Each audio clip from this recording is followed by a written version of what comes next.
اب خان صاحب کو نا اللہ تعالیٰ نے بہت بڑا ذہن دیا ہوا ہے.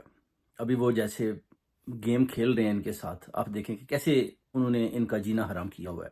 ایک پروٹیسٹ، اس کے بعد پھر دوسرا پروٹیسٹ، اس کے بعد 3 مختلف شہروں میں پروٹیسٹ. ان کی نیندیں حرام کے جناب ہمارے ساتھ خان کر کے آ رہا ہے، اس کو کیسے روکیں؟ کبھی گنڈا پور کے پیچھے یہ بھاگتے ہیں، کبھی اعظم سواتی کے پیچھے یہ بھاگتے ہیں. تو یہ خان کر کے آ رہا ہے. کبھی کہتے ہیں جی کہ وہ کہتا ہے جی کہ آپ کی حکومت 2 مہینے میں گئی، تو یہ جناب ادھر ادھر بھاگتے ہیں کہ لگتا ہے ڈیل ہو گئی ہے، لگتا ہے ڈیل ہو گئی ہے، ہم اپنی جانیں بچاتے ہیں. نواز شریف باہر بھاگنے کی کوشش کرتا ہے، اس کے بعد جرنیلوں کو یہ کالیں کرنی شروع ہو جاتے ہیں سارے، آصف علی زرداری، نواز شریف، شہباز شریف، مریم نواز، کہ یہ جناب خان صاحب کہہ رہے ہیں 2 مہینے میں حکومت ختم ہو جائے گی.